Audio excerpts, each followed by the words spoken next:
Our deer feeder messed up and the panel ended up shorting out, and it caused the old battery to get tore up. It ended up swelling up and just going bad due to the short. These are just little 12 volt hunting batteries. I think if they're 12 VB style batteries, you can get these for like 20-30 bucks just about anywhere. What I want to make sure of is our solar panel still doing okay? And I'm going to test it for voltage. And then we're going to fix our wiring here. So right here is where it shorted out, and then we'll be able to hook all this back up and maybe test it. The problem is I'm pretty sure this battery's dead too. It's been sitting on the shelf for a little while, so we may have to just let it charge and come back and test that later. So to verify this battery, I've got my meter set to volts, and I'm going to select the DC function. If you don't know, that little symbol right there in the middle, the cycling, that's DC, that's AC, in case you had never seen that. So from there, we're going to touch red to red, black to black, and we have 1.2 volts. That's okay. It's what I expected. I figured this was dead, but just to verify, then we're going to take some wire strippers. I'm going to strip this back right here, and we'll test these leads and see if we've got any good voltage coming out of the solar panel. So right now, I've got an overcast day. The solar panel is putting out 18 volts DC. That's really good. I'm honestly surprised it's even doing that much. It is rated as a 12 volt panel. These are meant to trickle a charge into the battery, and you may see a little bit of a higher voltage at first, but as it gets a load on it and it starts charging the battery up, you'll see that voltage come down. I've got both sides of the wire prepped. I snipped back just a little bit of the bad section that had been weathered. And I'm going to save this to actually wire nut it back together until I get the battery hooked up and it's ready to connect and actually get everything charging. This is not the best long-term solution because obviously all this is going to be still exposed to weather and so forth.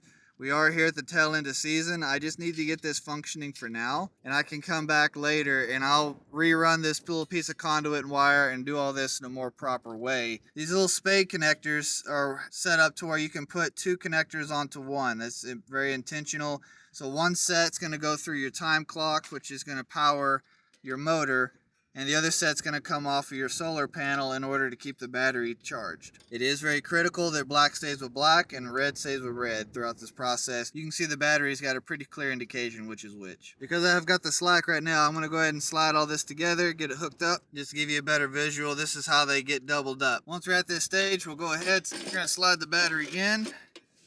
I'm going to use a couple of orange wire nuts, and now we're ready to wire in our panel up top. Correction, I ended up going with the blues. They are a smaller size. When I went to use the orange, they were just a little too big. I didn't want it to be that loose. Officially at this stage, we are hooked up. We're going to go ahead, get our meter back on. We'll switch over to DC. So we still got a solid 18 volts. It is a little bit lower than it was, which is perfectly fine. We've got a good load on it. As you saw, this battery is dead, so it's going to take it a little while to charge. What we can try to do though is let's see if there's enough juice coming off of the panel to actually run the motor or not.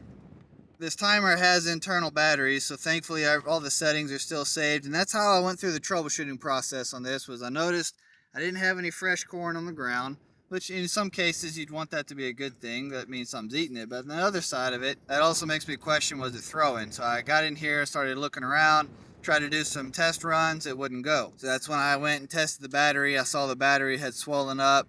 I saw where the wires had touched ground and it started to short out. So that gave me a good indicator that the battery is probably dead. We had a battery sitting on the shelf, just not being used. Granted, if you don't keep them charged, they will degrade over time. Anyway, we're going to try a test run. It may or may not work right now just because the solar panel may not be able to feed the current load the motor needs. We'll find out.